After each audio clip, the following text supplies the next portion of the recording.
Okay, first of all, Professor Gao, I want to mention that it's a complete honor to have you on our show. Everyone knows you on our channel, and from where I come from, you are a hero. Pakistanis acknowledge your honesty in intellectual honesty, and also the bravery that combines with your intellectual honesty. Sir, with great honor and pleasure, welcome to our show, Professor Victor Gao. How are you? Thank you very much. I'm fine. Greetings to you and greetings to your audience. I consider myself as an ironclad friend and brother of the Pakistani people. So it's a great honor to be on your show. Thank you, sir. Sir, because we had a lot of time to research on this, if you can get a brief note of your early life and your education and how you got here. I was born in 1962 in a city called Soochow, very close to Shanghai. I went to college in my hometown, Soochow University. Then I went to Beijing University of Foreign Studies, and both my majors were in English language and literature. Afterwards, I joined the Chinese Ministry of Foreign Affairs and I became a government English interpreter. I had the great honor of working with Deng Xiaoping and other government and party leaders in the 1980s. I also had a unique pleasure of traveling to Islamabad with the Chinese delegation and talked to the Pakistani side for the signing of the protocol, which led to the opening of the Hongqilapu mountain pass. And we were received by His Excellency President Ziaul Haq. I also had the great honor of working for the visiting Pakistani foreign minister, I think in 1987. And that's the beginning of my goodwill towards the Pakistani people. Later, I worked with the United Nations Secretariat in New York before I went on a 4 year study at Yale, including the first year when I was enrolled in a PhD program on political science, and the subsequent 3 years when I studied law, eventually getting a Juris Doctorate degree from Yale Law School. Then I worked as a lawyer in New York, practiced investment banking with Morgan Stanley, worked with Hong Kong Securities and Futures Commission as a regulator, and then I worked with a bunch of other distinguished companies. Eventually, I ended up as general counsel for a major oil company called the China National Offshore Oil Company, which is one of the three largest oil companies in China. And then I also doubled up as the general secretary of the China Private Equity Association, which engaged in private equity practice as well as regulations in China. And over the more recent years, I've been very actively engaged in advisory jobs for many major companies in China and internationally. And I also enjoyed giving my opinion on major issues in the world, including China's position, China's relations with the rest of the world. So that brought me to 2025, when I had the great honor of being with you on your distinguished show. Thank you, sir.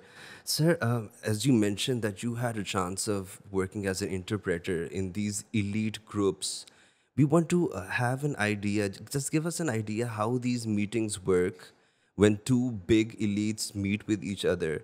How is the meeting environment? How much depends on that moment, on the personalities at that time, and how much homework is usually done? Because being an interpreter is like being very, very close, in fact, being in the middle of everything. So just give us a little window into this. How was it interacting with all these leaders while being in between?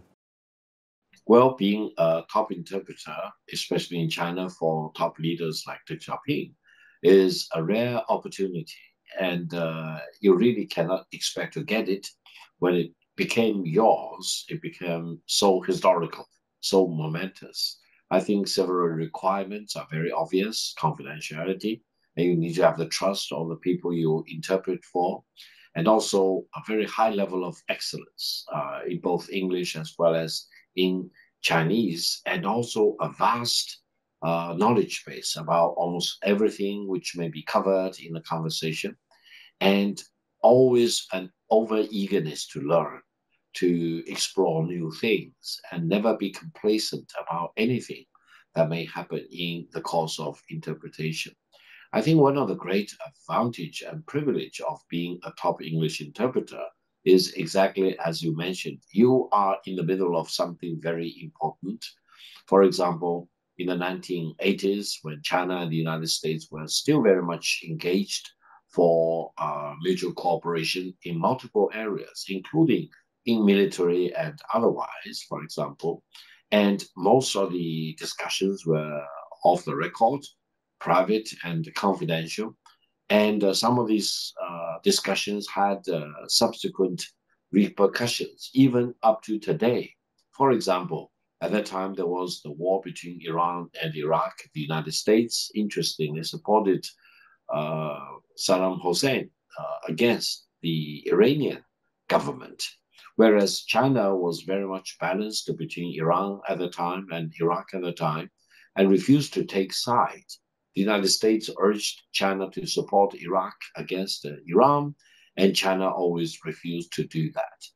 I think China did the right thing, whereas the United States, in subsequent years, overthrew President Saddam of Iraq, and they had the first Iraqi war, the second Iraqi war. Then they were on hostile terms with Iran, for example. So the United States made many changes over the years, whereas China has always been steady and consistent in its foreign policy about Iraq and Iran, and in more subsequent years about Saudi Arabia.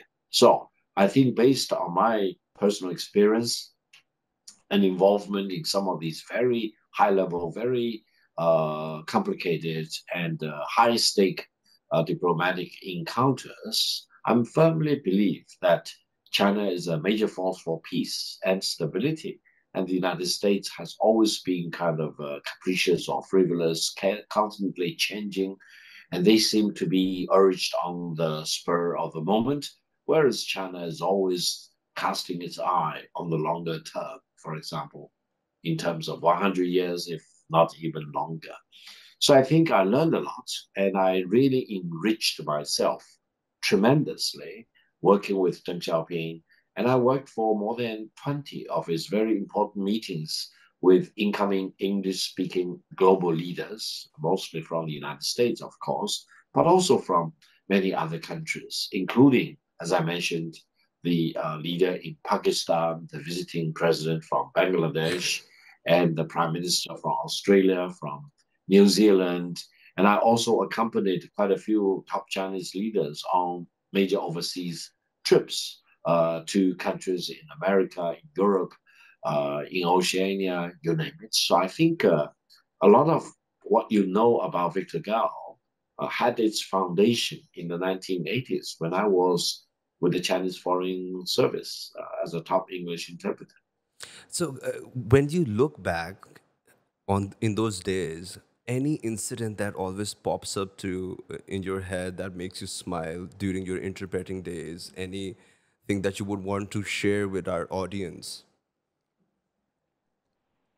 Well, there are so many things or anecdotes. Some would make you smile, as you mentioned. Some may make you weep or cry. Very much touching, for example. I don't think we have enough time to go over the details. But I think one thing is very important. I remember the visiting Secretary of State, George Shultz from the United States. He worked as Secretary of State for President Ronald Reagan. And he kept talking about, China should change its policy about Cuba. And the United States will be happy to coordinate its position vis-a-vis Vietnam. And for Paramount Leader Deng Xiaoping, he basically brushed him off by saying China's position regarding Cuba is well known. Your next question, please. He didn't even bother a second arguing or debating with visiting Secretary of State George Shultz about what China need to do with regard to Cuba. It's always a decision that China need to make rather than a decision the United States need to make and impose on China. Now, you mentioned some of these historical encounters. I had the great honor to work for former President Richard Nixon back in 1985 during one of his visits to China. And the Chinese government, according to its own tradition, provided a special plane for former President Nixon. So we had time to travel to Beijing and Xi'an and Xiamen and also Guangzhou. So I had about 7 full days working with former President Nixon, interpreting for him, and traveling to quite a few important cities in China. I think I gained a deep understanding of Richard Nixon as a person, Richard Nixon as a former president, and I also talked with him, shared comments with him, and picked his brain on what drove him to send Dr. Henry Kissinger on the top secret visit to China via, among other things, Islamabad. So Pakistan played a very important intermediary role, bringing China and the United States together. And what really drove him to reaching out to China and establishing official relations between China and the United States. Now, I say this because I benefited hugely from the insights and the personal conversations with these global leaders, and the consequence of such discussions not only just happened back in 1985, they continue to impress me till today because as a result of my foreign ministry experience as well as my subsequent educational and working experience, I have known all the US presidents or former presidents since Nixon, with two exceptions. I've never met with former President Gerald Ford, but he graduated from Yale Law School, so we were alumni with each other. And I corresponded with President Ford, even though we never met. Now, the other one is President Donald Trump. I've never met him.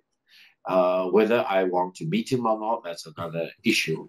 So I think the fact that I've met with all these presidents when they were either incumbent president or former president in different capacities, of course, since President Nixon, really gives me enough solid information when I talk about the United States as a country, talk about the US government as a political system, talk about President Donald Trump as a president, or the more recent President Biden. We met him in the 1980s when he was a Senate Democratic leader.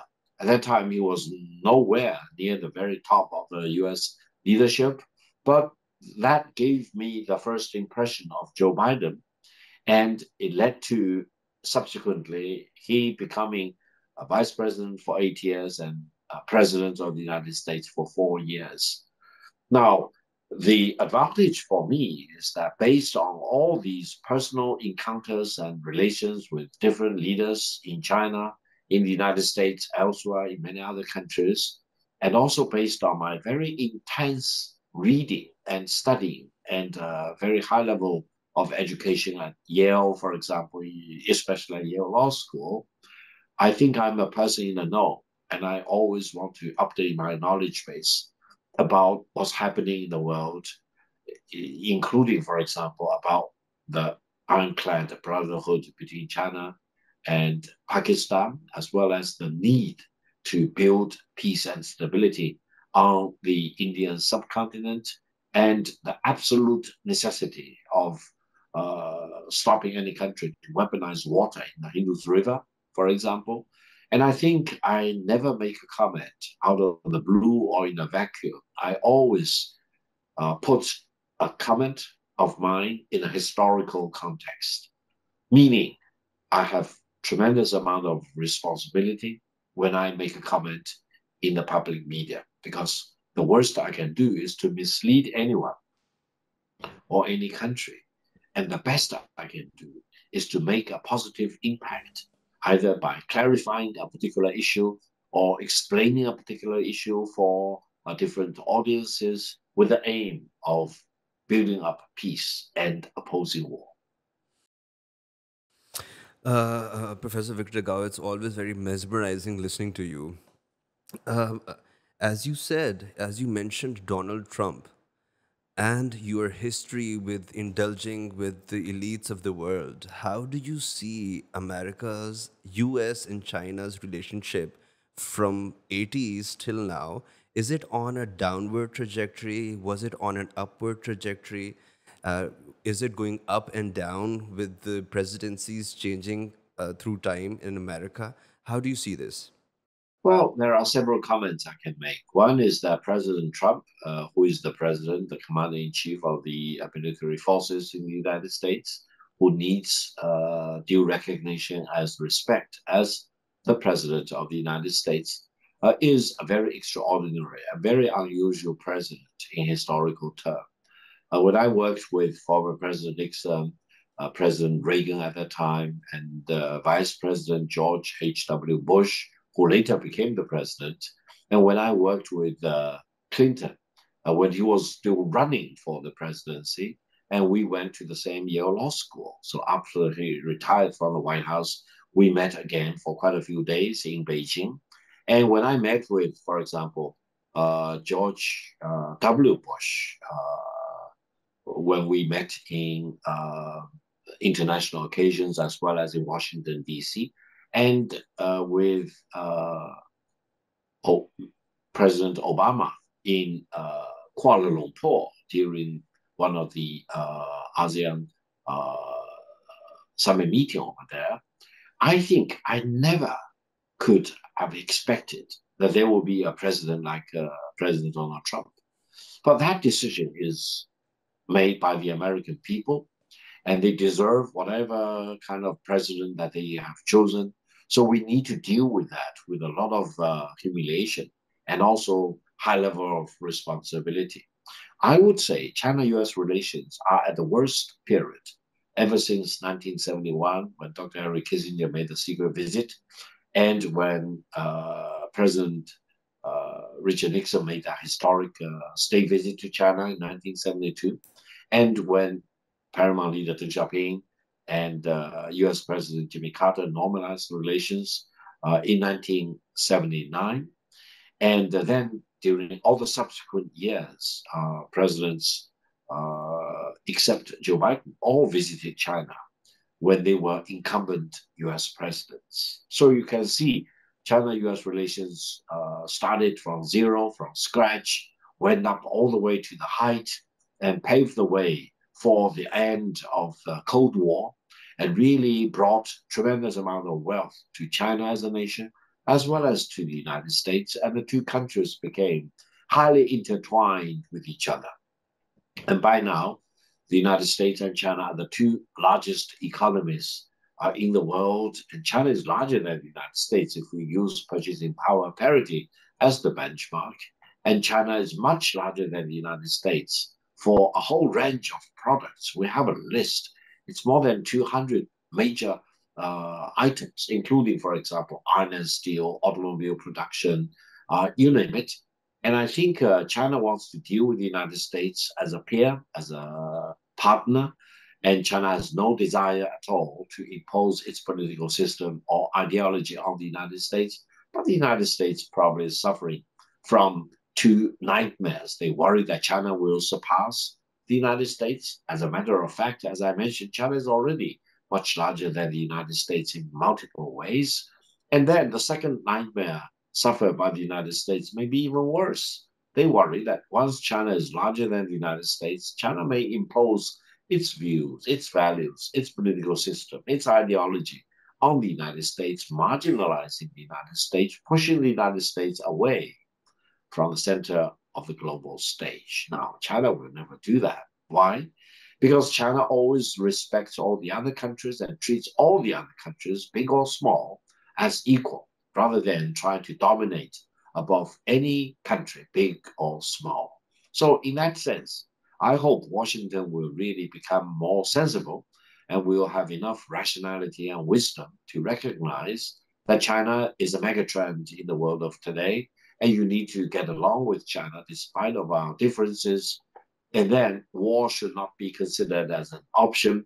And please believe in what Victor Gao has been talking about. That is the inevitability of peace between China and the United States. In that context, while I'm very pessimistic about the status of China-US relations today, for the medium term and for the longer term, I'm very optimistic because I truly believe in the inevitability of peace between China and the United States. And whatever ups and downs Washington is going through, all the traumas and the sufferings, for example, they are going through, eventually they need to come back to their senses.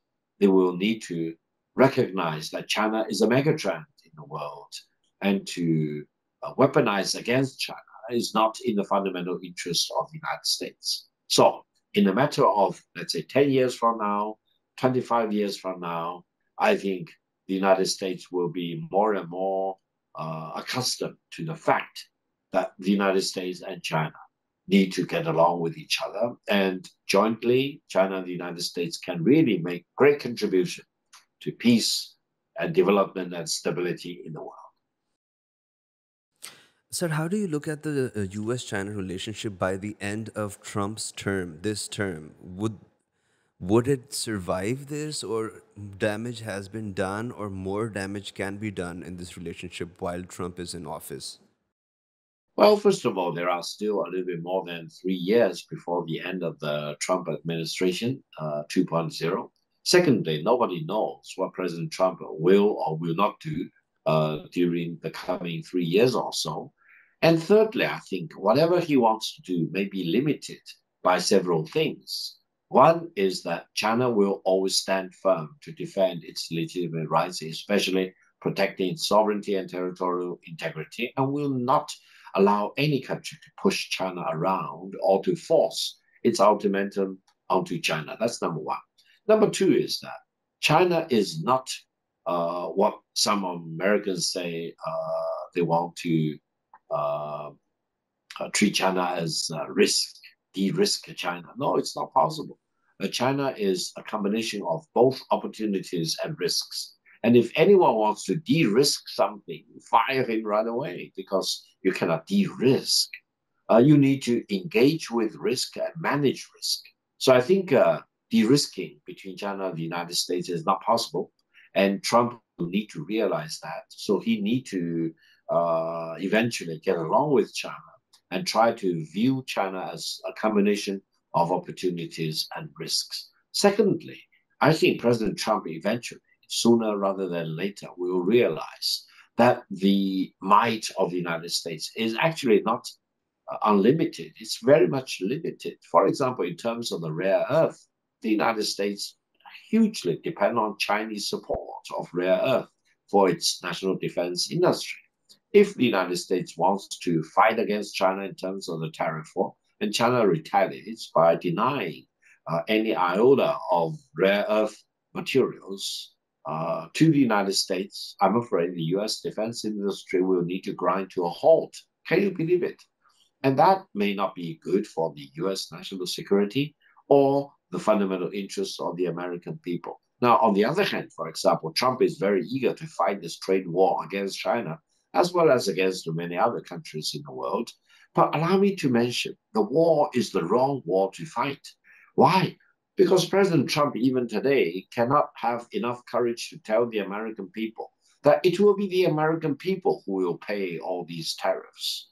And eventually, for the American people to pay the tariff, which is a kind of tax against the American people, it's not going to make America great again or make American people wealthy again. It is completely absurd to believe that these tariffs will be paid by other countries. No, the reality is that the American people will need to pay. So I think while China US relations are in a roller coaster, very dangerous mode right now, please have enough confidence because I think the United States need to realize that if they want to pick a war with China, pick a fight with China, they will not win. Conventional war or nuclear war, they will not win. If they want to impose a nuclear war on China, both China and the United States will be destroyed. And if they really want to de risk China or to decouple China, the American people will be made worse off rather than better off. So I think China is very steady right now. China refuses to be agitated by all this maximum pressure from the United States because China has enough wherewithal to fight back against the United States if they continue on to pick a fight with China. And eventually, I think sanity will need to prevail in Washington. And what President Trump is doing is probably exactly the overreach that Professor Paul Kennedy wrote about in his great book entitled The Rise and Fall of the Great Powers. So, if you really want to overreach, especially overreaching against China, eventually it will be starting the fall rather than starting the rise. Amazing. So we wanted to discuss the China and Taiwan relationship, but we'll leave that for later because of time constraint. We'll just jump right into the South Asian side of Asia. Um, India, Pakistan, and China.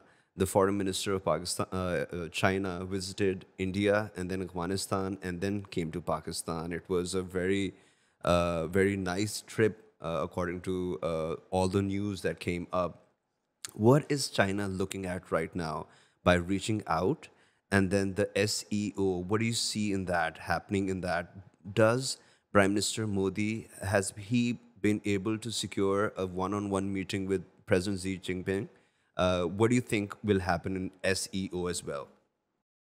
Well, the SCO summit, which is happening very soon in Tianjin, will be the largest and the most important SCO summit meeting in history ever since its founding back around 2000. And I think, based on my experience of attending some of these major events already, just 5 days ago in Tianjin, I walked away with firm impression that this will be truly a very well organized, a very splendid SEO meeting. Now, all the leaders attending the SEO meeting, more than 20 of them, will also be invited to attend the September the 3rd parade in Beijing. Maybe Prime Minister Modi will or will not choose to attend the ceremony, but that's another thing. Now, I would say, from the Chinese perspective, as far as the South Asian subcontinent is concerned, China does not have a vested interest. China wants to see greater peace and stability and development and uplifting of people in all countries on this Indian subcontinent, from poverty to prosperity. However, if we look at China-Pakistani relations, China-India relations, and elsewhere, there are major differences.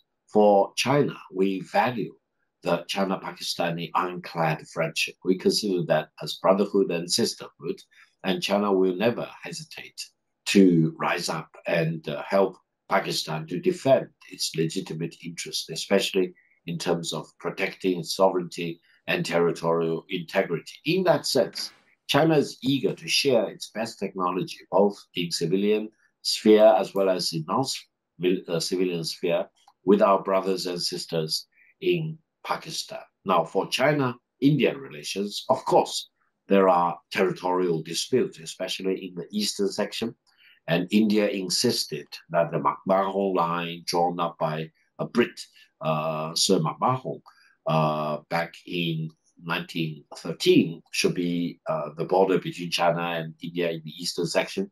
China has never recognized that border, that line. China has refused to take the McMahon line as the basis for the China-Indian border.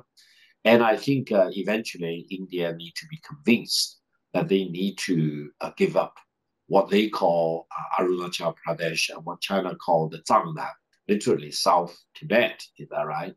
How long that will take, I do not know. But China will never allow the McMahon line to become China-Indian border. I during one of the important interviews, even said that if the Indians really believe that the McMahon line should be China-Indian border, I, meaning Victor Gao, can draw a line too. I can draw a line along the Ganges. And the area to the north of the Ganges should be divided to country A or country B, and the land to the south of the Ganges could remain in Indian hands. Do you think any Indian will really accept that? No, they will not accept that. But likewise, why should they expect that McMahon line drawn by Sir McMahon, a Brit, not an Indian, which has never been recognized by any government in China, should be the China-Indian border? So that is for the territorial dispute. I think several things happened recently which gave incentive to the Indian government to reach out to China and to improve relations between China and the Indian government. One is, of course, the aerial battle between Pakistan and India, and Pakistan won a splendid victory, and India suffered a miserable loss. That is the reality. Even President Trump stated that that is the result. Is that right? Secondly, I think China has been firmly siding with Pakistan over the past several months, especially when India threatened to weaponize water in the Indus River.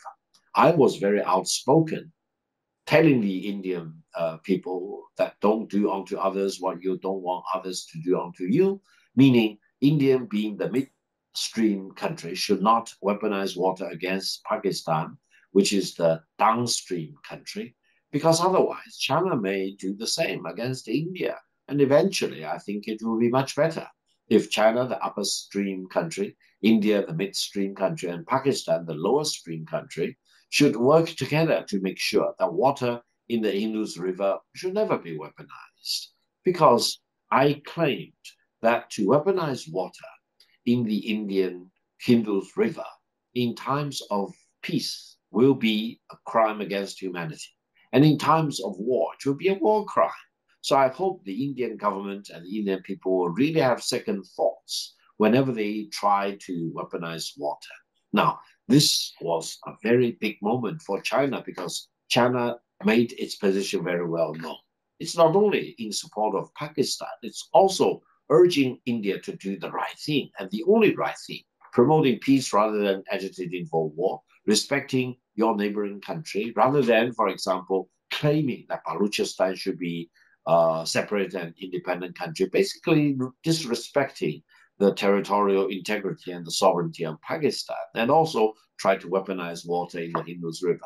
Now, to add more insult to this whole situation is what President Trump of the United States called India as a dead economy and completely disregarded the Indian people, writing them off and putting tariff up to 50% on India, which may actually create huge amount of difficulties for the Indian economy.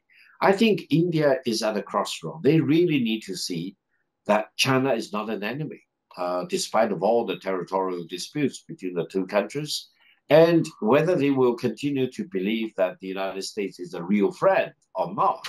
That's a decision for the Indian government and the people to make.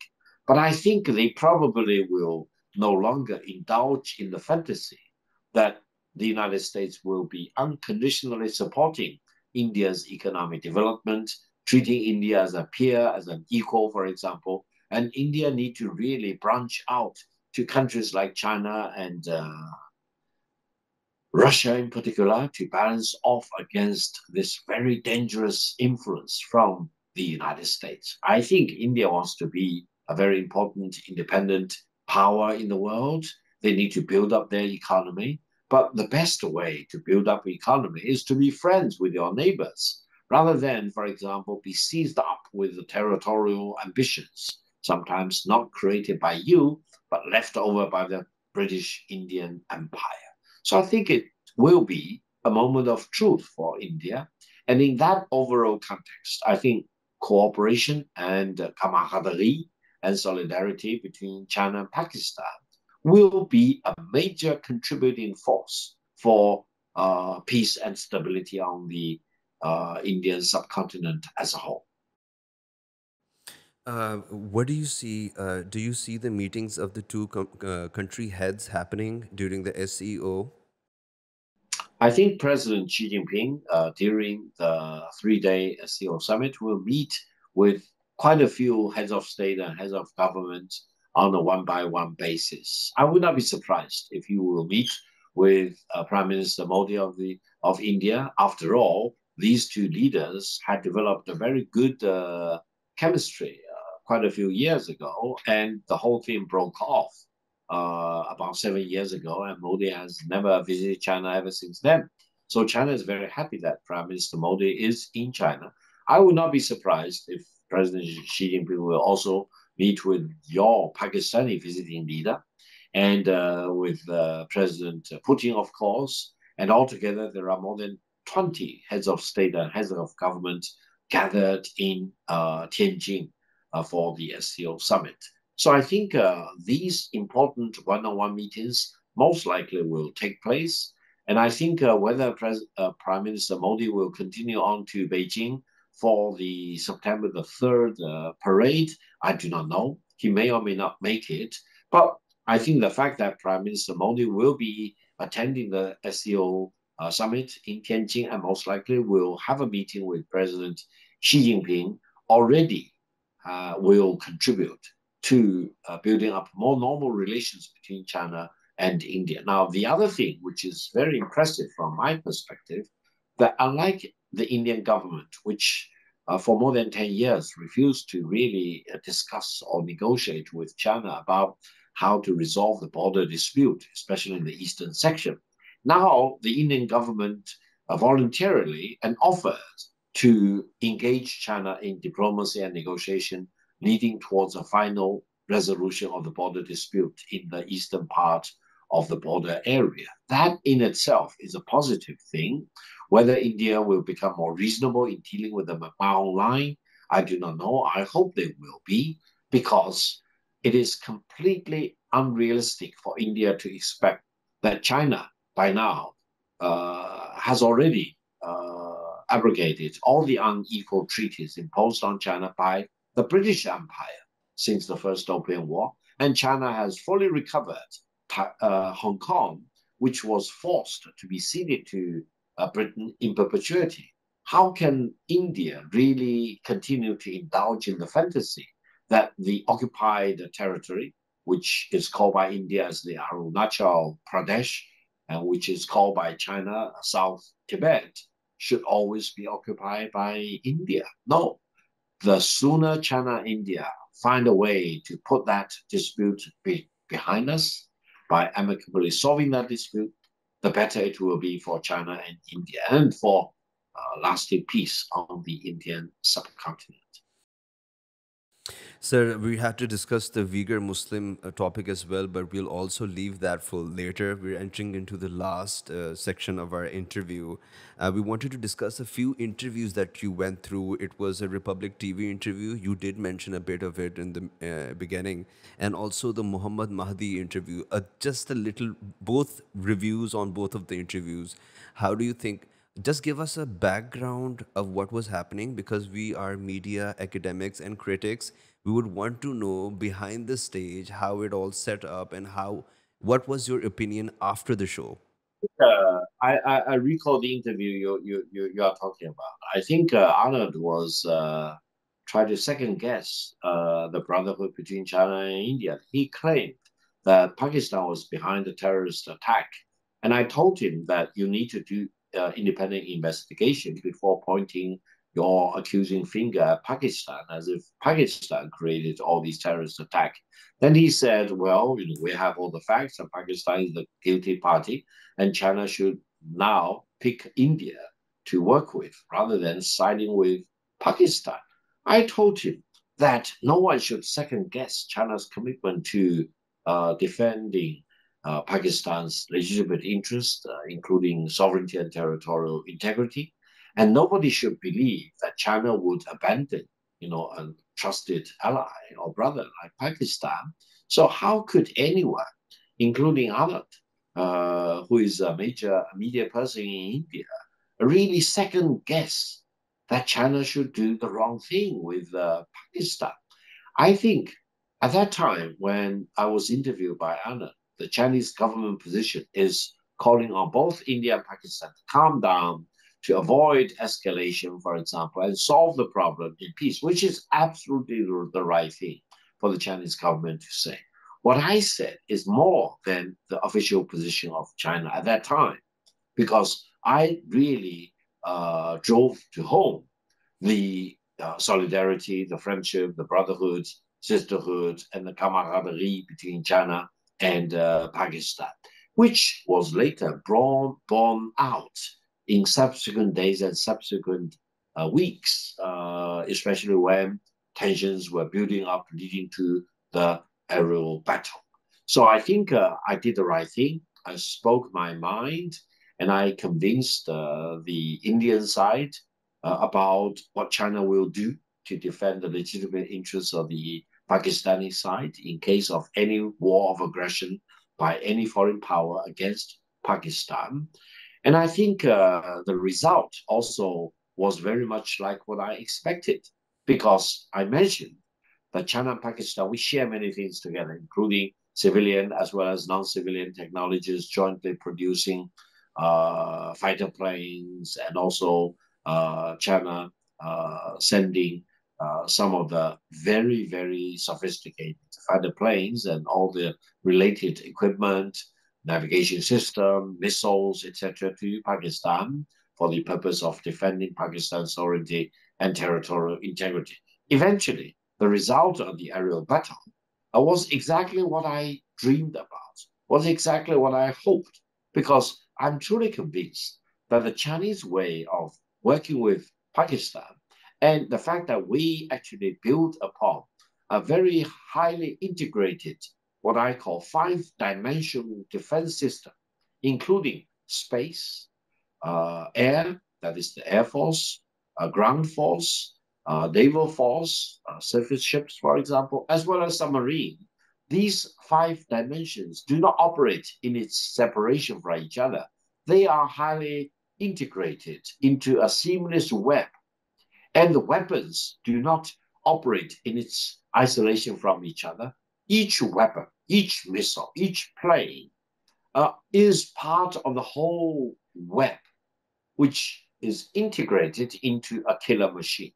Whereas on the Indian side, I'm really worried that they don't have such full integration into a seamless killing machine or web, because they acquire weapons from all different countries, from the United States, from France, from Russia, etc. They also build their own systems, and each one is different.